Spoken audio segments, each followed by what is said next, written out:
There, how's it going? It's Victoria here from Pakao Media. And what I'm going to do today is to teach you how to attract and convert more students for your education brand using student journey mapping. And essentially, what it is, it's a marketing strategy that generates and converts a steady and predictable flow of these ideal and perfect fit students or parents, all done automatically so that you can focus on what you do best, which is providing the best education for your students. Now, this training is not for people who are looking for the next flashy thing. It's not for people who don't have enough attention span to win in business. And it's not for people who are not going to take any action on what we are about to teach them. And if you're still here, it means that you're ready to win and absolutely smash in business. And I have to warn you that these videos that you're about to watch are quite long.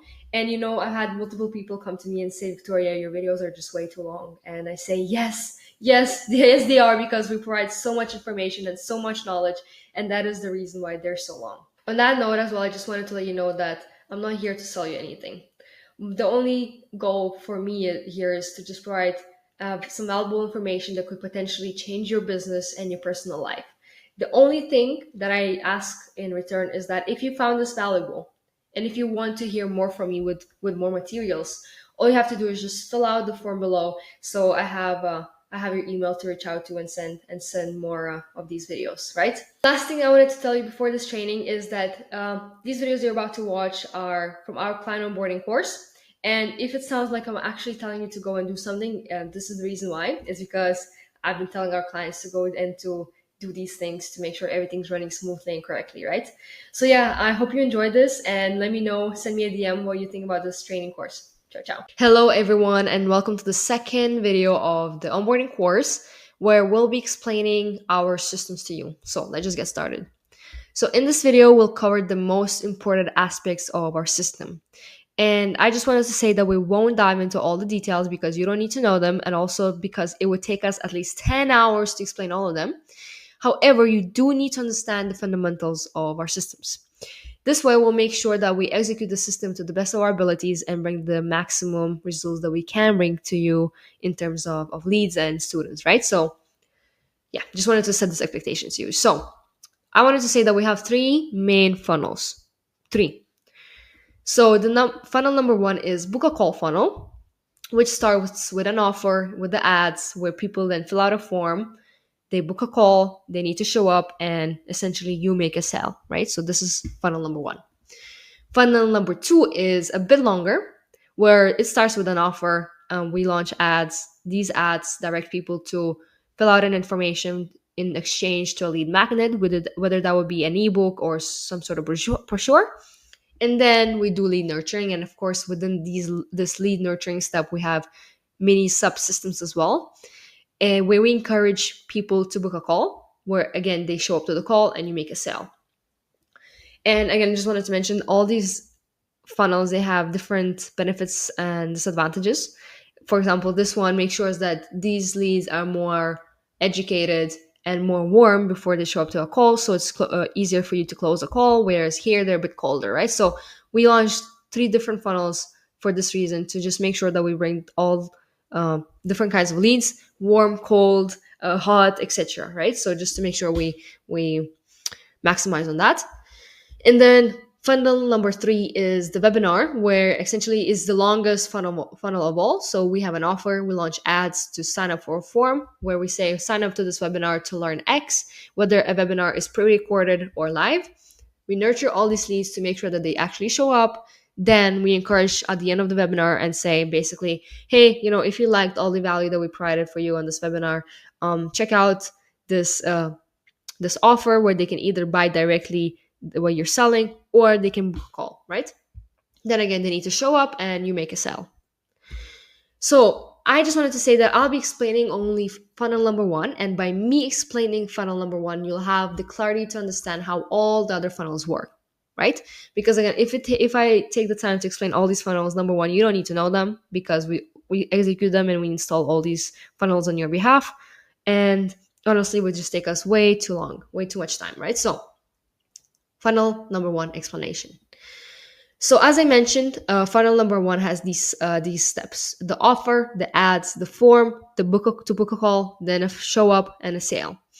And this whole funnel starts with step number one, which is the offer, and it is the most important part of this whole funnel and all the other funnels. It's the most important part. Let me explain why. So, what is an offer? An offer is the solution you provide to solve your audience's problem. Again, it is a solution you provide to solve a problem. It is a solution and it's not just a service. That's what I wanted to outline, right? So, for example, a tutoring business does not simply offer GCSE tutoring, right? That's boring. No one cares about that. However, they could offer a 98% pass rate or 100-point increase on SAT scores, right? This is a good offer. This is a bad offer, right? Just as an example. So your offer is not actual service you're providing. Your offer is the end result you're selling for the customer that is having a problem, right? So why the offer is the first and most important part is because your offer determines who you attract. Your ads, funnels, and entire lead generation strategy revolves around it. And if the offer isn't compelling, no amount of ads or marketing will make it work.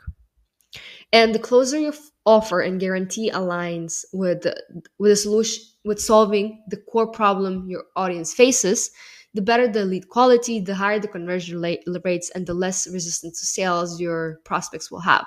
So let me tell you this: a good offer will probably 100x your business. Honestly, it's. Let me explain more. So a weak offer would be something like this: we offer SAT tutoring.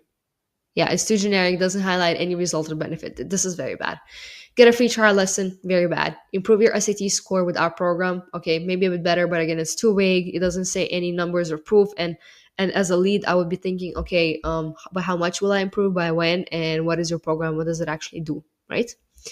Okay, offer would be something like join our SAT prep course and boost your score. Again, implies improvement, but it lacks specific results. And then we help students score higher on the SAT. Again, it's just way too broad. And again, I'm thinking how much higher, by when, what do you do actually, etc. Right? Strong offers would say something like improve your SAT score by 100 plus points in 8 weeks, guaranteed. Okay, so this is better. It's specific. It has a time frame. It's 8 weeks and a guarantee. Right? I don't know what is a guarantee, but okay. Another one would be like score 1400 plus on the SAT, or you take our program for free. Again, so there's a risk reversal, so removes objections, and it's much easier to sell, right? And 90% of our students score 1300 plus. Be next, enroll now. Again, it uses social proof to increase credibility. Now, the best offers are like these ones. So we guarantee 100 plus increase on the SAT or your money back, right? So this is a non-brainer. People will be like, yeah, I'm in, right? The next one will be, we'll get you a 1400 plus on SAT score in 60 days, or you don't pay. Okay, this is amazing. Like, I'm not gonna pay if I don't get this in X amount. This is amazing, right? And then enroll in our elite SAT prep. If you don't see a 150 plus point increase, we'll refund you plus pay for your next exam. Again, this is strongest guarantee, best incentive, best everything. Everyone will buy this, right? And whoever wrote this offer will crush the market and dominate. I want to just say that there's a relationship between how good of a product you have versus how sellable it is. So the better the product, the easier it is to sell, and the worse the product, the harder it is to sell. Now, of course, there's also a relationship between how good of a product you have versus how hard it is to build. So the better the product, the more pain you need to go through to build this type of good product like this one, right? So for example, 1400 plus in 60 days, or you don't pay. So you need to be very, very sure you can achieve that. So it's really hard to build. It's a really good product. But if you achieve that and you work towards that, it'll be so easy to sell, right? Now, I also want to mention that I forgot what I want to mention. And when I remember, I'll tell you. So offer checklist. So a great offer must speak to the end result, as I mentioned, right? So achieve X by X amount, or you'll get X back, right? It solves a specific problem or pain point your audience has. It usually includes numbers, a timeline, or clear specifics. It has a no-brainer guarantee. So yeah, and then it also utilizes a unique mechanism. So for example, in our case, in Pacao, it says it's a student growth operating system. Here it said enroll in our elite SAT prep, right? So essentially you use let's say different wording to position your brand differently in comparison to your competitors, therefore making it a better offer, right? So, and then it creates urgency and scarcity. So for example, you can say only 7 spots left for this month. So, before running ads, crafting follow up messages, or setting up automation, ensure your offer is so strong that people would feel dumb saying no to. And that's how you win in business. Okay? So, yeah, important. In about 1 out of 10 cases, your results can be expressed in hard numbers. And we understand that. We work with businesses like that. That's okay. It's usually a coaching business or a consulting business, and this is normal. So when that happens, we'll use alternative methods to position your offer in the most compelling way. And there's different things that we can use to make sure that your offer is as good as it can be. So we can use social proof, we can use your name, you can use your personal brand again. So there's different ways we can basically position your offer in a better light than your competitors are doing right now. So the step 2 of this funnel is the ads, and ads are the engine behind bringing in leads into your business. So what are ads? Ads are the engine that brings leads into your business. So simply put, they're paid promotions that put your offer in front of the right audience at the right time. And the goal isn't just to get views or go viral. We really don't care at Pakal Media about impressions. What we do care about is to attract potential customers who are genuinely interested in what you're offering and get them to take action. And that usually means in a form of email, first name, last name, phone number, right? So we make sure we bring in leads. And yeah, so to ensure high converting ads, there are 3 key elements must be in place. I did not want to write everything here because it would take me ages to explain, but just to shortly explain. So first of all, to make sure we create high converting ads, we need to optimize on these 3 things. So the right audience, attracting the right audience, we do it through targeting, then attracting the right audience through the right message, which is copywriting, and then the right creative, which is ad format and design. So let me start with the first one. So for online businesses as well as universities, we use interest-based targeting. So essentially, we don't care really about the location except the language that you're teaching in. So if it's English, we'll probably do US, Canada, etc. Right? So of course, we'll ask all these questions in the marketing survey that you'll have to fill out later. But essentially, it's on interest based, where we basically try to see. We essentially, in the Meta algorithm, we tell Meta what these audiences are already interested in. So for example, if they're a pre-med student, we would put MCAT as an interest, and then we will put Princeton Review and Kaplan also as their interest. Basically, we would target this audience by targeting their current interests, and yeah, that's that. Now for local businesses, we do a bit different. We don't care about interests because it's a local business.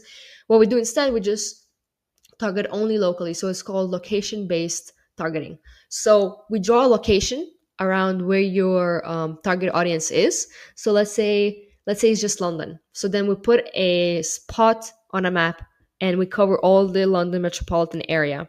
And then we say, okay, this is our targeting. And then we don't do any interest based targeting because it would basically just shrink our target audience pool by too much, right? So we don't want to do that. And then we would use other ways to basically target the right audience through the right message or the right creative to attract the audience, right? Instead of interests. So I know it's probably confusing, but again, online businesses or the businesses that don't depend on a specific location will do interest based. And then businesses that do depend on location, just like tutoring centers, meaning that these students actually need to go to a specific based location, we do location based targeting. That's all you need to know. Now, about the right message, meaning copywriting, what's really important is to understand that when you write copy, it has to be written for the people, about their problem, about their pain, and you really shouldn't be talking too much about your solution. So what I mean by that is you need to be talking to them about them. You need to say things such as you may be experiencing X, you really want to get into medical school, etc., right? So we need to build up a problem in their minds. And then just present your service or your product as a bridge to helping them solve this problem or this pain, right? So yeah, so essentially we make sure that we're talking to them to using their specific language, talking about their product problem that they're facing, and then just positioning your service as a way to overcome this pain that they have. And Yeah, that's that. Now, the right creative or ad format and design. So we'll be creating different types of ads, whether static ads or video ads. Um, so for static ads, we have different kinds of ads we'll be testing. So headline ads, statistics ads, blog post ads, etc. Us versus them ads, where we're positioning your services or your product better in comparison to your competitors. And then in terms of video ads, we're going to be also having different kinds of ads. We're going to have animations, we're going to have UGCs, etc. Right? So again, you don't need to understand really those things, but I just wanted to explain a little bit. But again, I'm not going to go into the weeds of the details because I'll go off the tangent, to be honest. But yeah, targeting, copywriting, and the ad design is the most important elements when creating high converting ads. Yeah, so uh, if you want to see what I mean, you can click here, fill out some information, and you'll get some examples of our ads and what I mean by the different ads that I just explained. And yeah, that's that. So the winning ad formula is something like this. So it starts with the hook. The hook is the most important part. It's what the people see, right? So it's the first thing people see. It must grab attention and speak to the audience's biggest problem or desire. So, for example, is your child struggling with GCSE exams? Here's how they can boost their scores by 20% in just 30 days, right? So this is an example.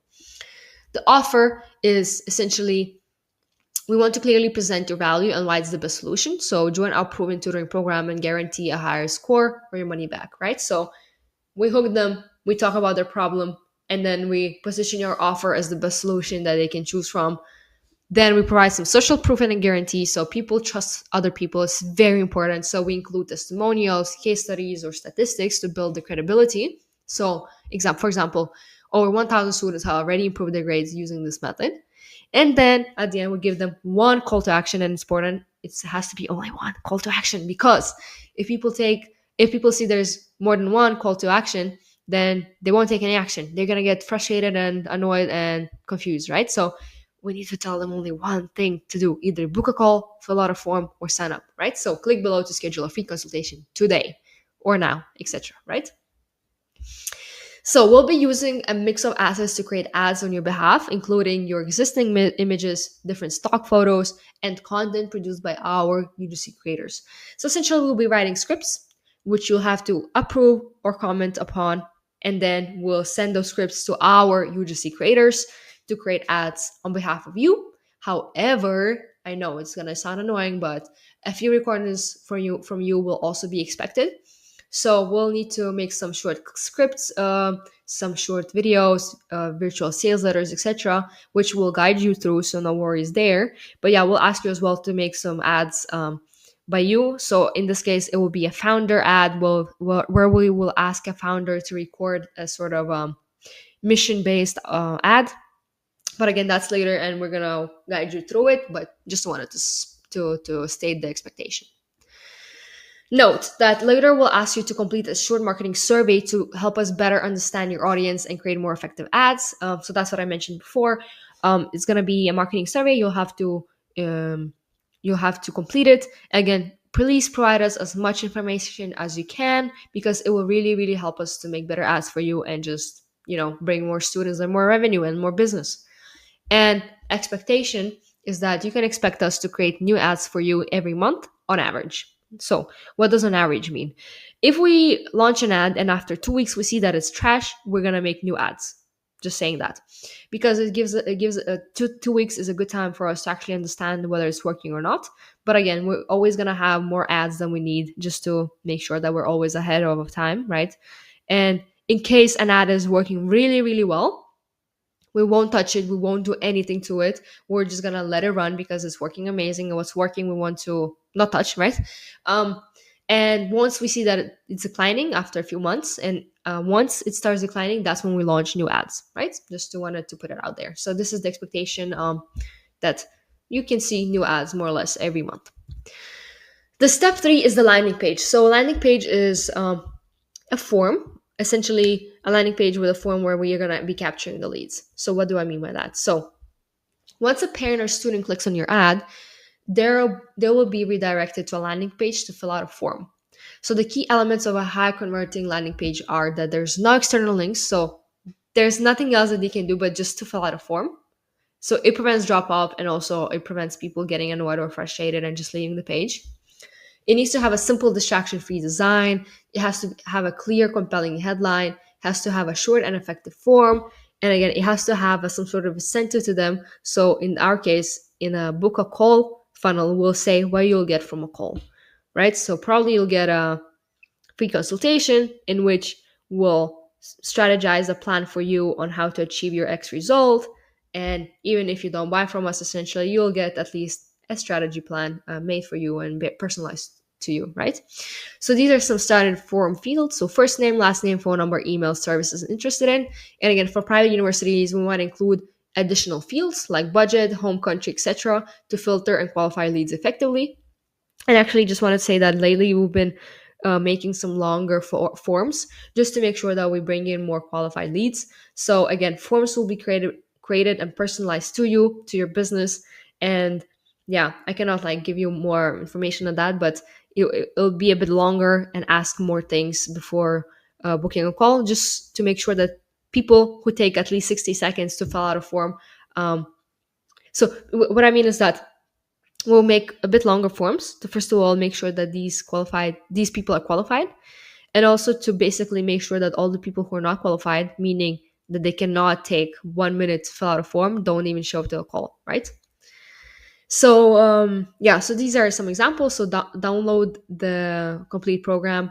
For example, first name, last name, email, phone number, and then birth year. And then here on the right side is a bit longer form. It's an application for a university. As you can see, it's much longer. So yeah, I just wanted to show like some examples of different types of forms.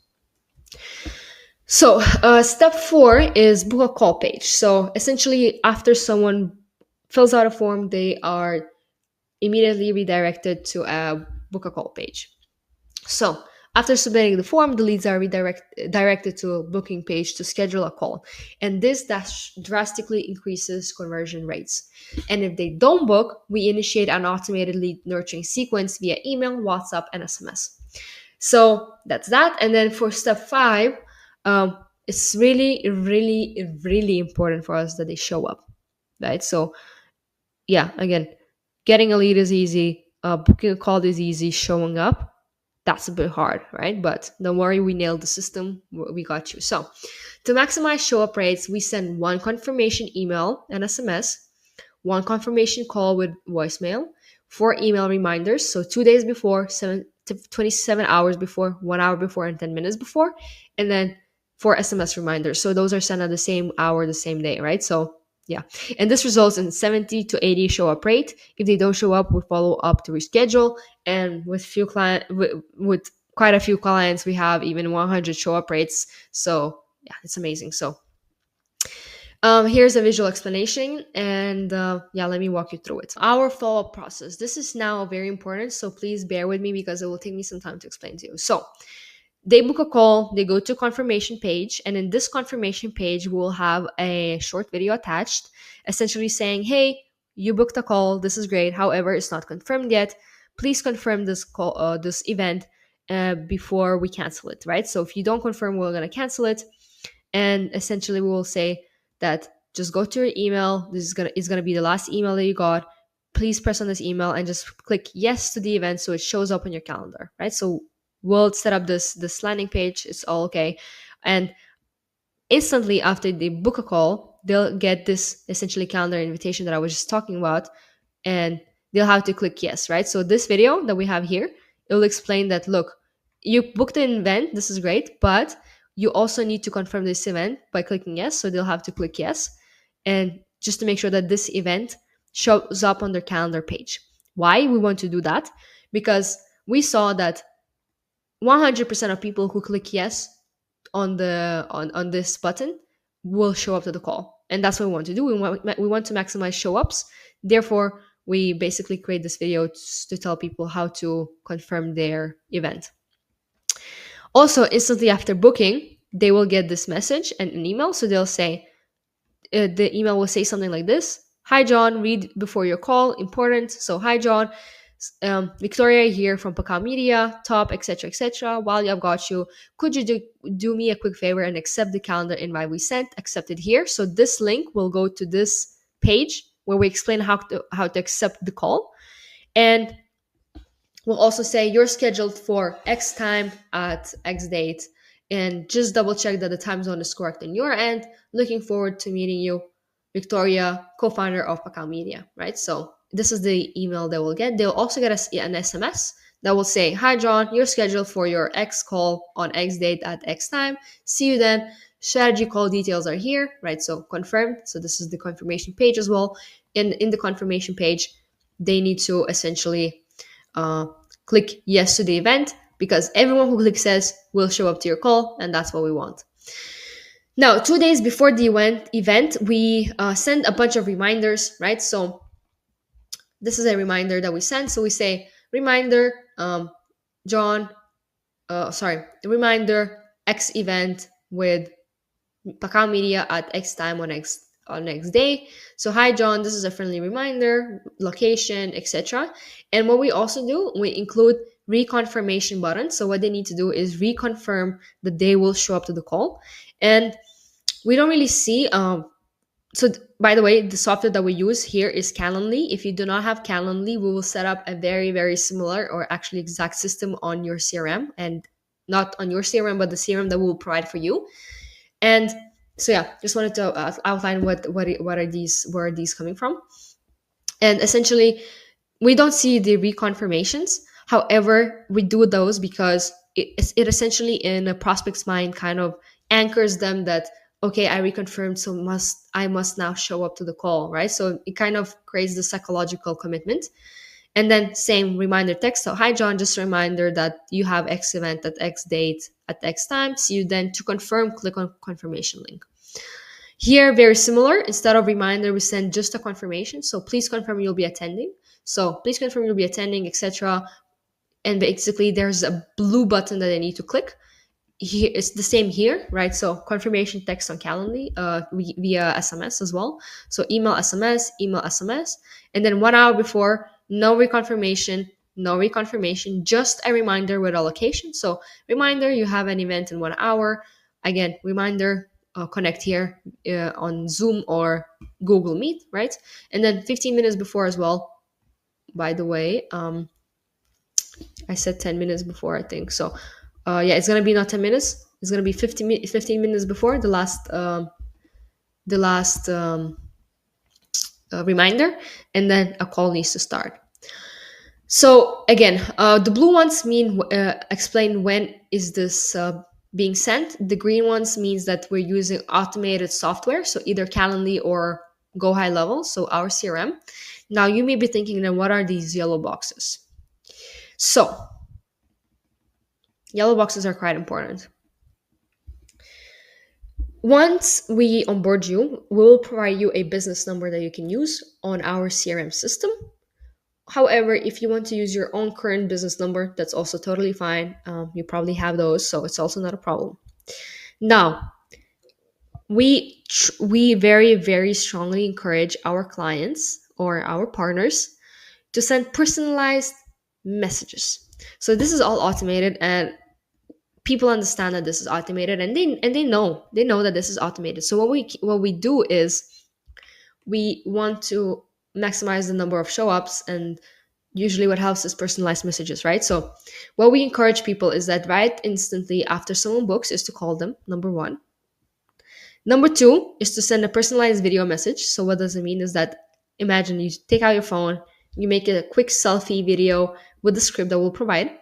And then after 24 hours, if there's no response, your sales rep or you, whoever is doing sales calls, can also send a follow-up message saying, let me know, right? But I'll show you a script in a second.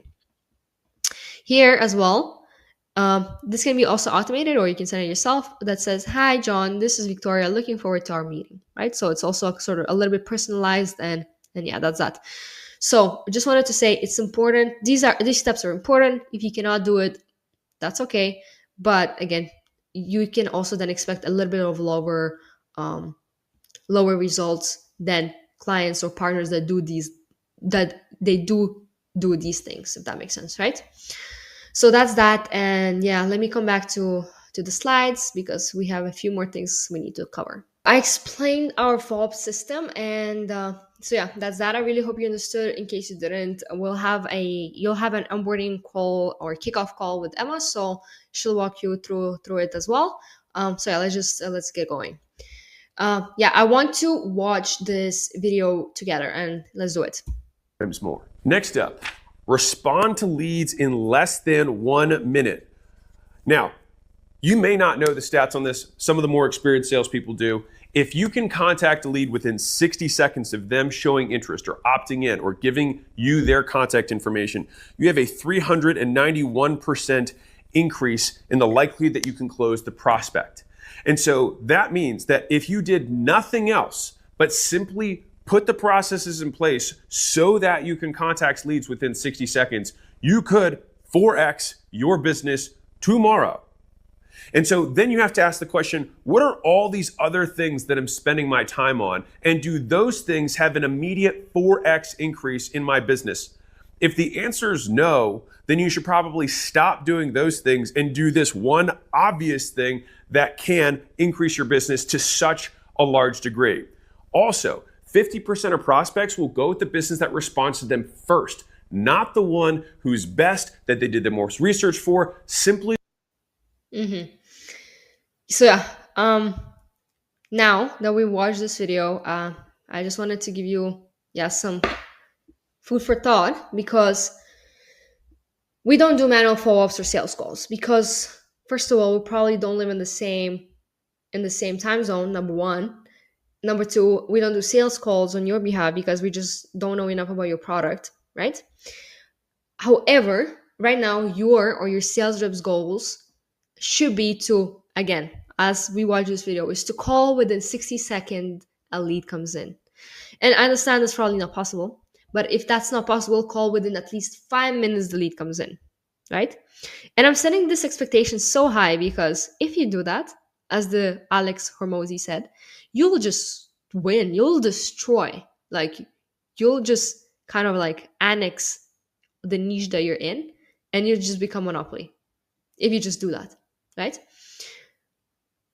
Then, as I mentioned before in our follow-up process, also you should be sending personalized video messages. I'll show the documents in a bit, and send a follow-up message after 24 hours as well if there's no reply. If you do this, again, we don't do manual follow-ups because, first of all, I cannot send a personalized video message on your behalf because I'm just not part of your business. I cannot call within 60 minutes because, I'm serving you. You need to be serving your clients, right? And again, we don't do sales calls because we don't know enough about your product as much as you do, right? So because of that, we want to, even though we don't do these things, we want to guide you into the right direction though, right? Because as we said, you're probably here because you want to win, you want to make more revenue, have a better life yourself, and just bring more business and, and get better employees, or just pay your employees even more, right? So let me just walk you through these documents. I want to show you the personalized video message as well as the show up message to send after 24 hours as I showed you here, right? So what does the personalized message look like? So something of this nature. Let me just, yeah. Hey, John, this is Vicky from Tutoring Business. Thanks so much for booking a call with us. We really appreciate it.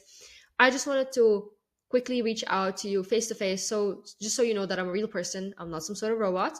And on our call, we'll go over XYZ, and I'll just make sure that you walk away with a personalized plan specific to you, right?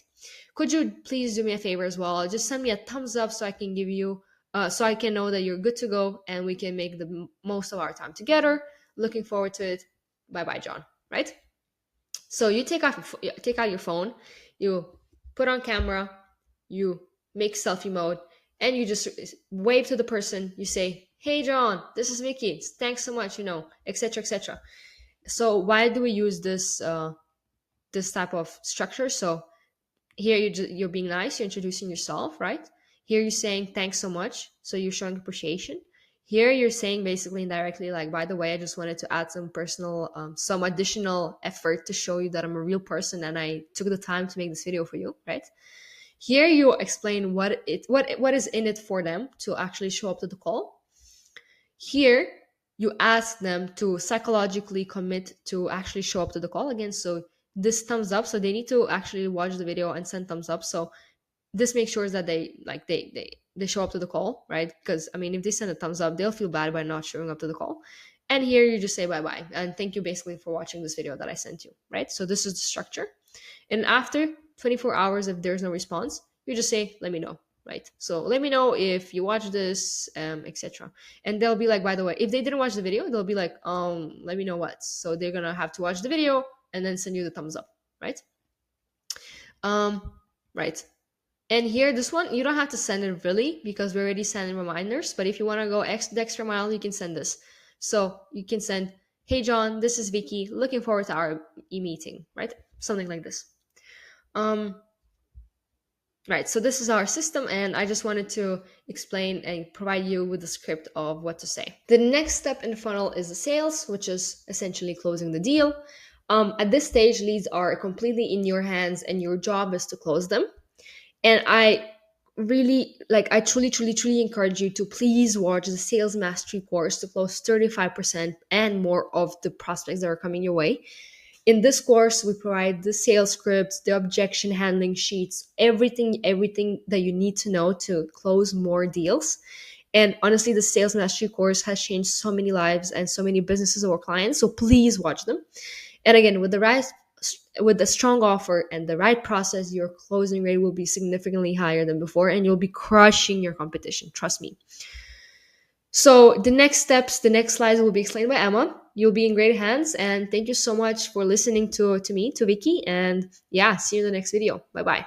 Now on to our winning follow-up system.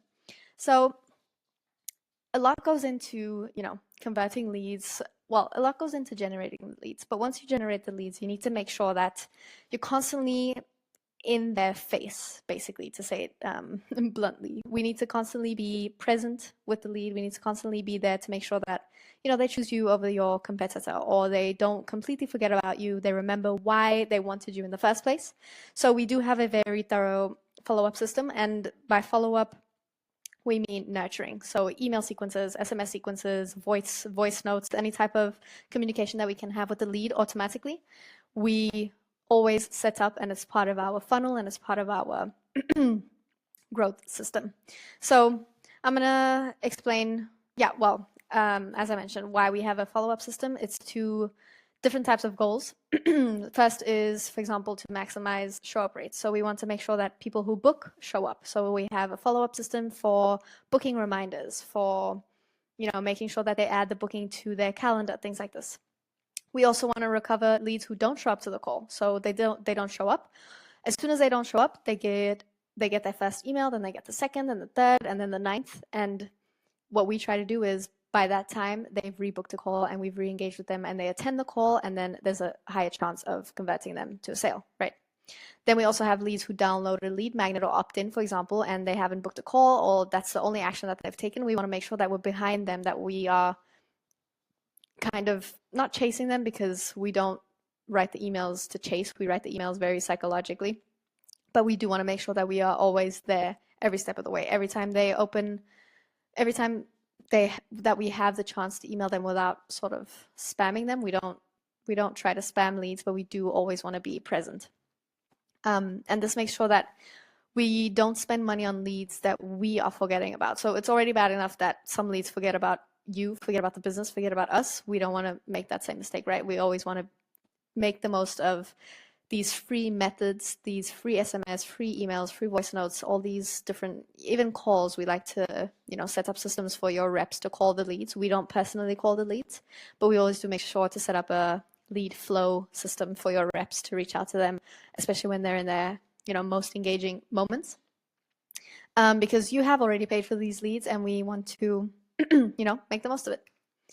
So yeah, this is how our winning follow-up system goes. So you have your offer, which Victoria explained a few slides ago.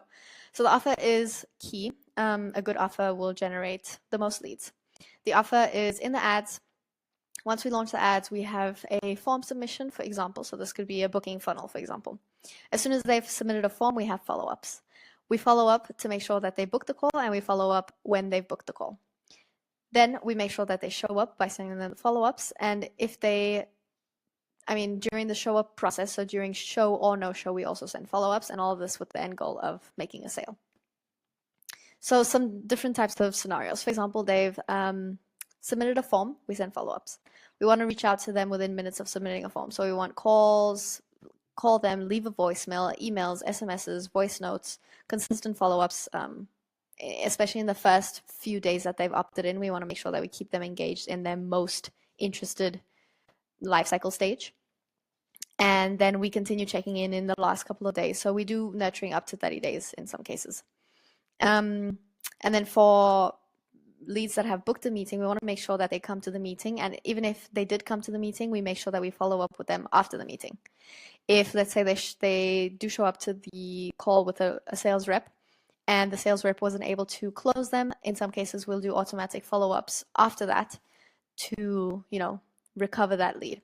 If we've completely lost them and they haven't interacted with any of the nurturing that we've done, we then send them on to database reactivation. And there's more information on database reactivation in the upcoming videos, but it's more of a long-term nurturing process for sort of the stale, closed, lost, cold leads.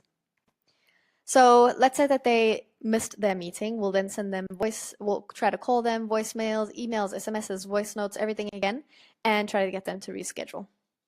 And this will follow up over 14 days, 14 to 30 days as well. We like the 30-day window. It's a good window for email nurturing. And again, if they don't reschedule after all of this nurturing, they'll go into database reactivation.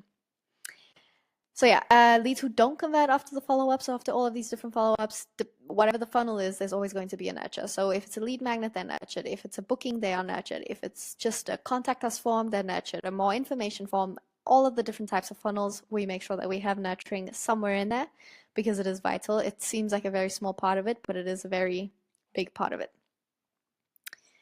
So here's more of a visual breakdown of sort of what we do. So we have the strong offer, as I said. So we have a lead that's interested in your business. Either they've come from paid ads or they've come from organic, wherever they come from. Then we start sending them into lead nurturing. We get outbound calls, texting them, SMSs, emails, make sure that they book a call. And then once they do book a call, they get their reminders for the appointment confirmation, they get emails, they get SMSs. Sometimes we do outbound calls depending on, how busy the sales reps are, if they have time, but best is always to call the lead, within 24 hours of them becoming a lead. And then if they do show up, hopefully there's an admission and a sale. If they don't show up, then we start sending them no-show emails to recover them, to get them to rebook, texts, we call them, we send them voice notes, any type of communication that we can send. And if there is no sale, then they go into long-term nurturing. So they get their database reactivations. Sometimes we do calls for database reactivation, which has worked as well before because it's a good pattern interruption. But yeah, just to note that at every stage, we want to make sure that we're using any type of channel that we have available. So calls, SMSs. In some cases, we've done DMs, but not very often. But emails, SMSs, voice notes, calls, video notes we've done as well, which work really well. So just really trying to engage and interact with the lead and get a reaction from them. So yeah, that's it on our system and specifically our follow-up system. Of course, this is a very, broad and general explanation of what it is. We do go into a lot of detail when preparing your follow-up system for your leads, for your funnel, and for your offer, your business. And everything is always tied to, the end goal, your North Star, and your KPIs. So depending on what you need, there'll be different types of funnels. Hey there, how's it going? And welcome to the 5th video of the onboarding course. And today we'll be talking about the myth of lead quality, right? We already covered a few aspects in the last video, but today I'll be explaining, in this video, I'll be explaining a little bit more about what I mean, the statistics behind it, and so on. So let's break it down. So when people say bad leads, what they usually mean is that those leads that don't respond right away, leads that take time to convert, and leads that aren't ready to buy immediately. Right? So this is what usually businesses mean by saying we have bad leads. They're not responding, they're not converting, etc. Right? They're not buying from us. But here's the thing is that most leads aren't going to convert instantly. That doesn't make them bad leads. It just means that they need time, education, and follow up to become good leads. That's all it means, right? It doesn't mean that they're bad leads. For example, a parent fills out a form for tutoring but doesn't book a call right away. Does that mean they're a bad lead? No. No, it means that they are interested, but they might be busy. They need more reassurance before committing, and they need follow-ups to remind them of the value of the consultation call, right? And what separates successful businesses from struggling ones? So, struggling businesses say the leads are bad, but successful businesses say, how can we nurture these leads better? Right? What can we do? What can we do? They always think what is in our control to make sure that we can basically convert these leads. Again, struggling businesses, they don't think about that. They put every blame on other things. So instead of blaming lead quality, focus on these three key areas. So speed of response. So the first 5 minutes matter. So the faster reach out, the more likely a lead is to convert. And if you wait 24, 48 hours, the lead is just already cold, to be honest. You need to be fast. You need to be first. You need to understand that by doing so, you'll dominate your market and you'll get more revenue, right? You need to have consistent follow-up. So you don't only need to follow up fast, you need to do it consistently. So most businesses stop after 1 or 2 touch points. Very big mistake, because we did actually some testing and studies show that it takes 6 to 8 follow-ups to close a lead. Like in Pacao Media, for our own business, we do like 14 follow-ups, if not more, right? So imagining now you have business A versus business B. Business A is following up like 14 times with their leads. And then in comparison to business B that is following up maybe 2 times and then they get discouraged. Which one do you think wins? Of course, business A. Of course. Why? Because people are busy, they forget, or they just need more reassurance or more value. And your job is to stay on top of their mind, right? So people are busy like all the time. Their calendars are so packed. You're the last thing that they're thinking about. So your job is to follow up, be on top of their mind, and of course follow up in a nice way, and so on, right? Again, lead nurturing. So the best businesses educate their leads before selling to them. So use emails, SMS, and WhatsApp reminders to keep them engaged. Send testimonials, case studies, and FAQs to remove doubts, right? So most of these things are already automated on our behalf. Again, the only thing you need to do really is to call them in 1 minute, send them a personalized selfie video, and just one follow-up message. If you really think about it, there's nothing much you need to do. Everything else we're going to be automating either way, right? So think of it like dating, right? So you don't ask someone to marry you on the first date, right? You build trust over time before making a big commitment. You date, you do things together, and then you basically become married. Like you marry the person after some years. And the same applies to converting leads, right? The exact same thing. So here's what happens when businesses don't nurture their leads. So first of all, they reach out once. Here's what happens when businesses don't nurture their leads. So they reach out once, don't get a response, and they give up. They feel discouraged. They assume the lead isn't interested and stop following up. Again, assumption just blocks a way of knowing. It blocks the way to knowledge, right? And they lose potential sales because they didn't try hard enough.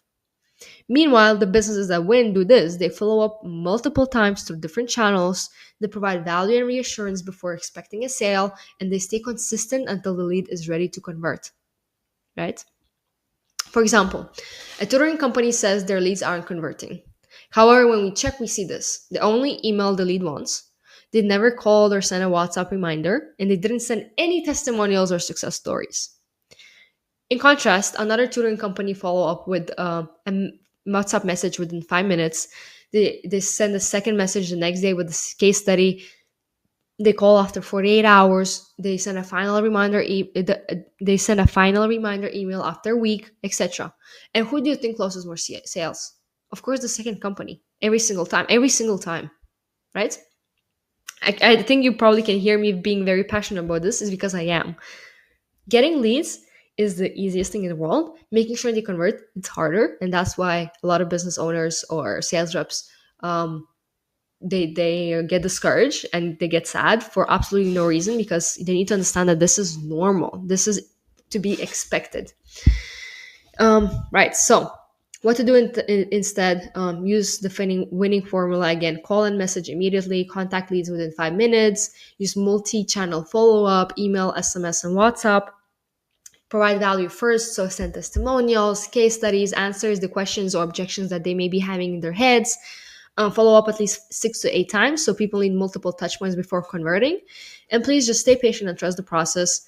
Leads take time to mature, but consistent nurturing always works. And again, most of these things are automated on our end. So yeah, that's the good part, right? Of working with us.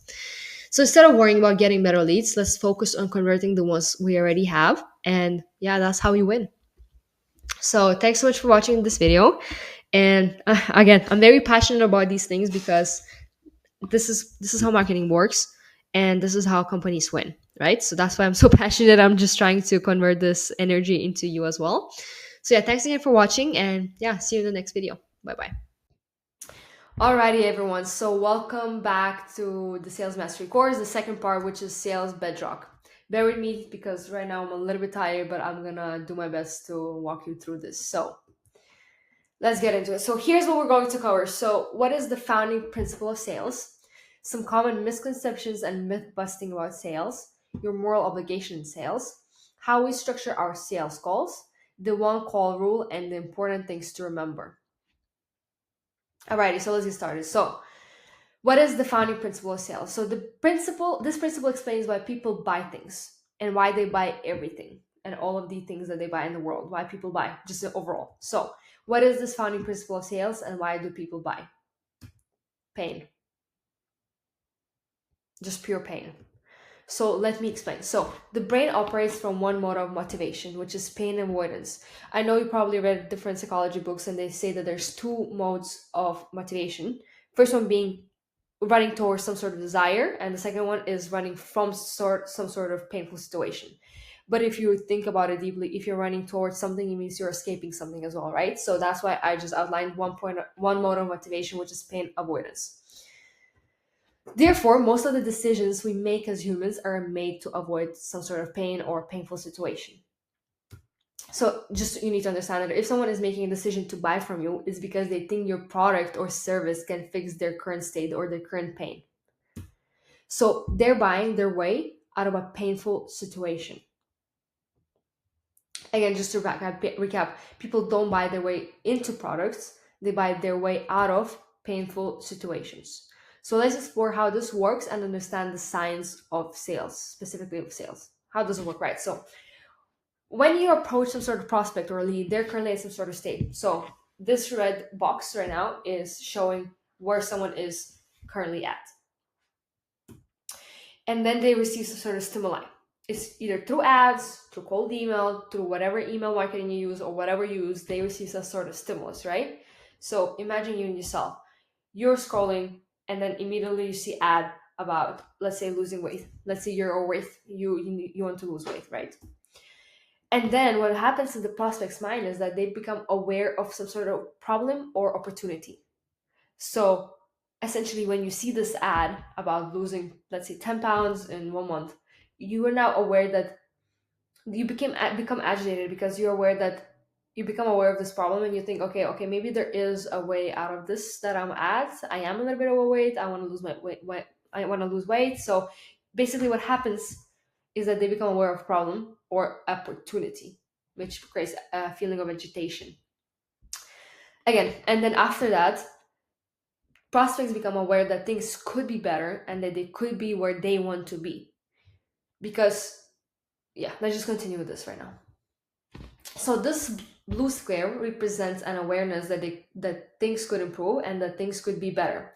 At present, they don't really know what or how, but this awareness quickly transforms into agitation and creates a pain. It creates a feeling. So I'll cover this a little bit later, but just to mention is that our brains are made to strive towards something.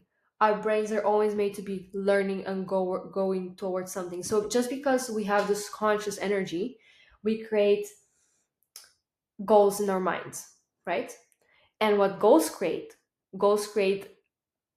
pain, because you understand that to reach this goal, you need to do X amount of work, and this feeling that you need to exert this energy creates pain, because now you want to achieve this goal, you don't know how, you need to put a lot of effort into it, and it becomes mentally painful.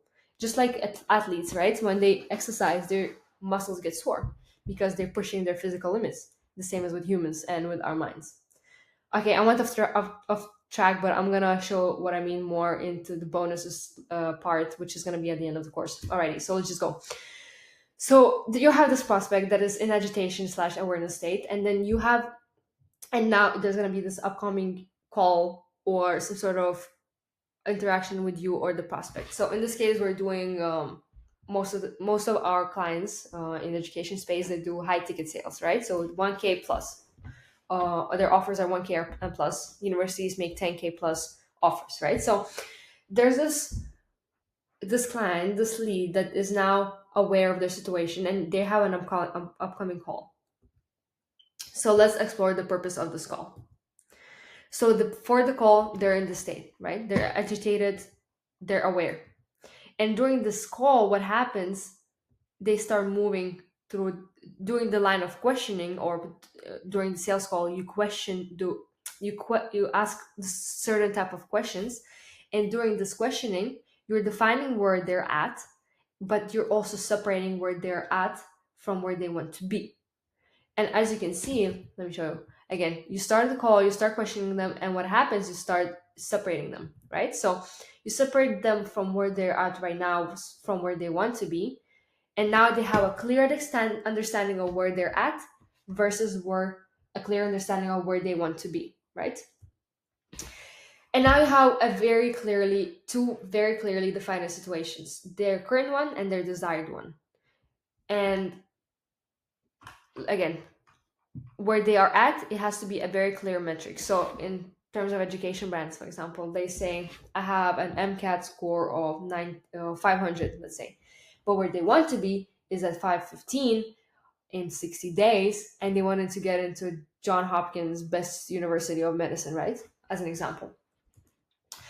And as you can notice, there's a clear gap between where these 2 points, where they are and where they want to be. And this gap is the key to making that sale happen. So once we've clearly defined where they are and where they want to be during the call, we then proceed to position our service or the product as the bridge the prospect can use to cross this gap and get to their desired side.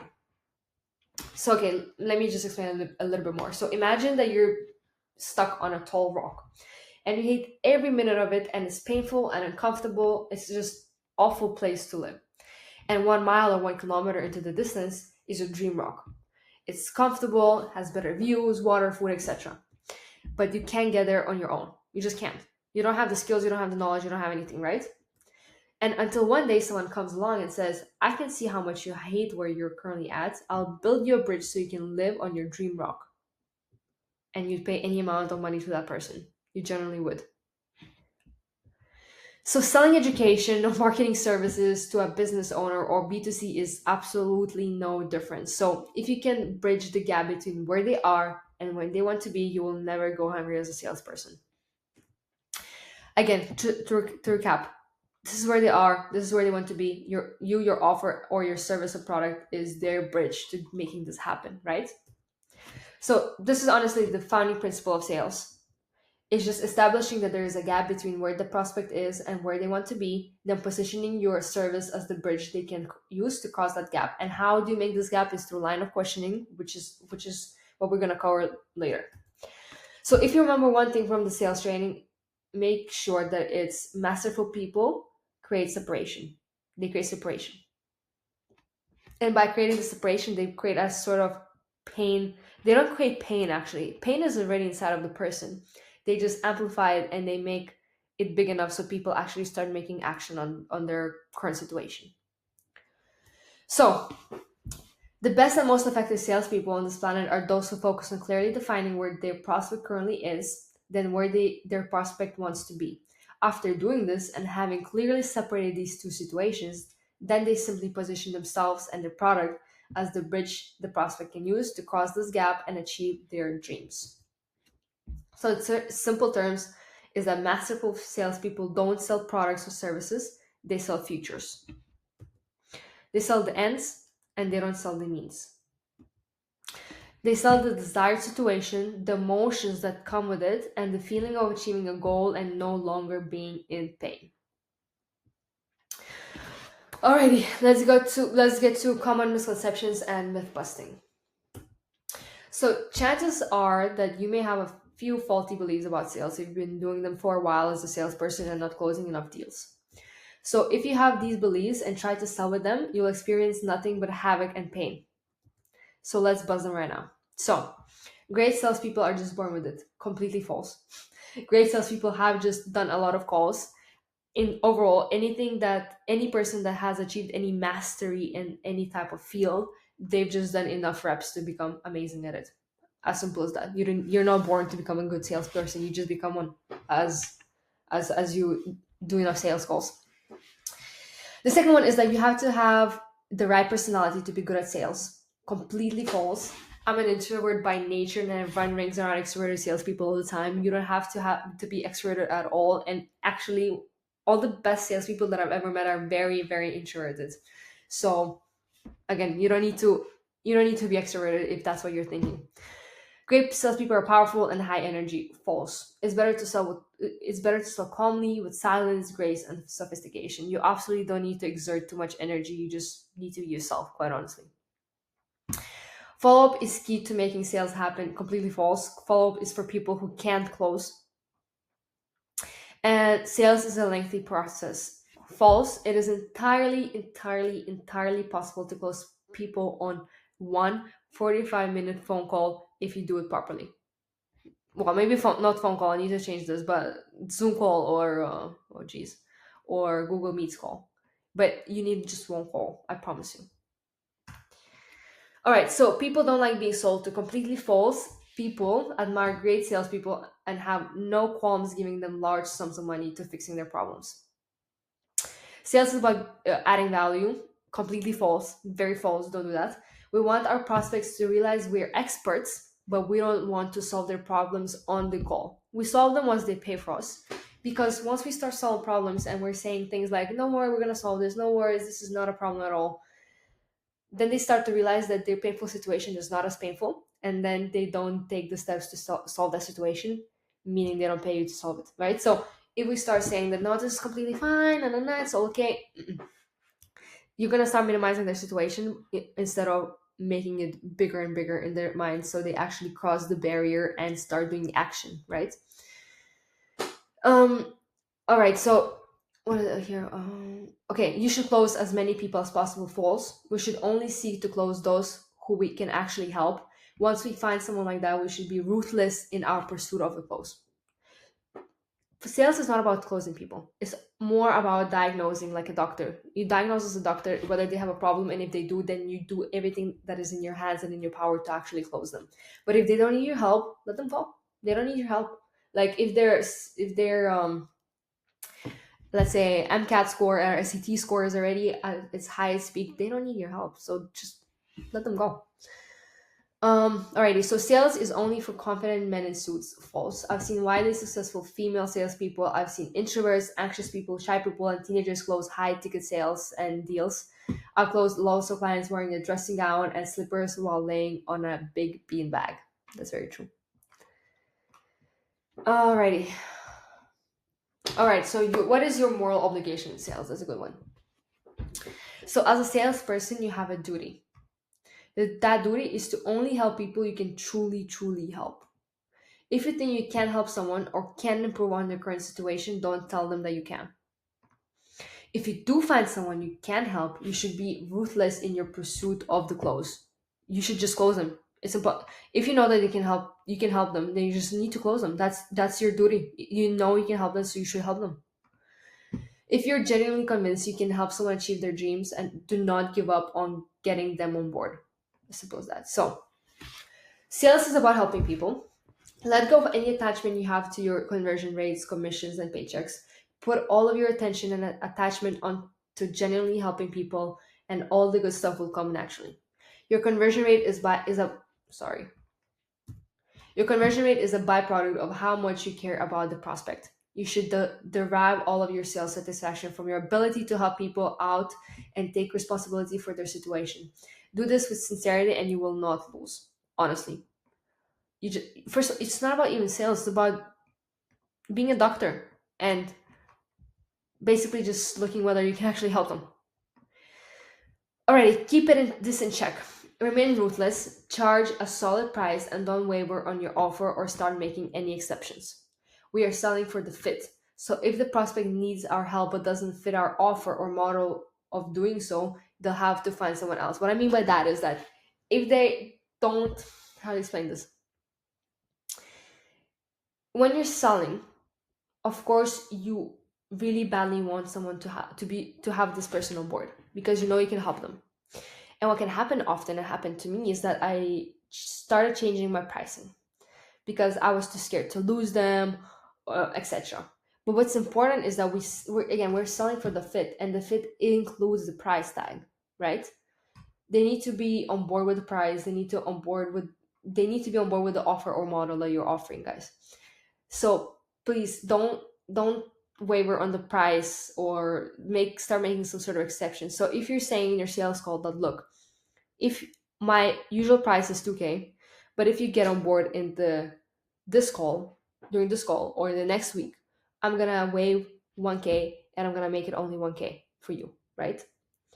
But then they never reply, and then reply in 1 month and they say, look, can we get on board with 1K? You say no, I told you, you can only get on board with 1K if you sign the contract within 1 week, and you didn't. So please don't waive. Just stay with integrity. That's all. Again, diagnose before the close. So when entering the sales call, forget all about the close. Don't even think about it till later. Your mission for the first part of the call is to just clearly diagnose the prospect to see if you can help them. Never ever forget this. It actually makes sales calls so much easier as the prospect will forget you're selling to them and will realize you genuinely have the best interest at heart, and also it will take a lot of pressure off of your shoulders. Yeah, diagnose before you close. Alrighty, let's move on to how to structure your sales calls. There's 5 steps. First one is the line of questioning. This is where we basically ask the prospect a set of questions that indirectly makes them understand where they're currently at and where they want to get to, and that there's a big gap that they cannot cross themselves, and they need you to do that. The second one is the pitch. So after you question them, they basically will say basically you will end the questioning with look, would you be interested to hear what we can propose to you as a solution to all of these problems that you're having? And then you pitch them. Then you'll have a bunch of questions, you're answering the questions, then they're going to have some sort of objections, because the last question is probably what's the price, right? So they're going to have objections to the price, you conquer them, and then you close. So calls typically run for 45 to 60 minutes. We're aiming for a 1-call close when conducting them. And it's completely possible, so the 1-call rule. So generally speaking, we want to get the prospect closed on 1 call. I understand with universities or with super long cycles, it will probably not happen. But with tutoring businesses, language schools, study abroad consultancies, you can do that, and you should do that, especially if you're talking to the parents as well. It should happen.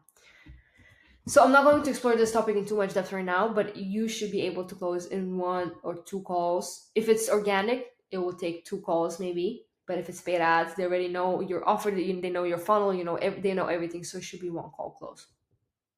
Alrighty, so important things to remember. Mastery takes a lifetime. You can consume this training module in a few hours, but true mastery will take a lifetime of practice and memorization. It's like muscle memory. My first calls were hilariously cringy. It's very, very true. And the only reason I got better at what I do is because I stuck it out and didn't stop doing them. This module gives you everything. All you will need to sell like a hero can be found in this module. After that, all it takes is some practice. Again, continue to revisit this training. I still go back to the core sales lessons I've learned once per week. The best students in this course are those who constantly revisit this module and the training it provides. And people need to be reminded more than they need to be taught. Remember this. It's very true. Record your calls, very important. So To get really good, record your calls and listen back to them to optimize and improve your scripts and processes. The script we provided in this module is just the result of thousands of calls, testing, and improvement. So I'll give you all the other materials that I still have prepared. We haven't gone through this, but you need to record your calls. It's very important. And also mention that to your client. You say like, hey, this call is recorded for quality purposes. Is that okay? If they say no, you just turn it off, right? It's not a problem. Pair up with others. So partner up with someone you can start to get some role play. Do not use this as an excuse to put off real sales calls. You're malleable. You need to remember this. So if you think you're bad at sales, just answer this. How many sales calls have you done? Probably not so many. The only reason you're bad at sales is because you haven't done any sales calls, and the only reason you haven't done any sales calls is because you think you're bad at sales. It's like a loop. It's a self-fulfilling prophecy. You need to break this belief and sit back and watch the wonderful transformation you will make. Yeah, that's all from me. Thank you for watching this 20-minute video.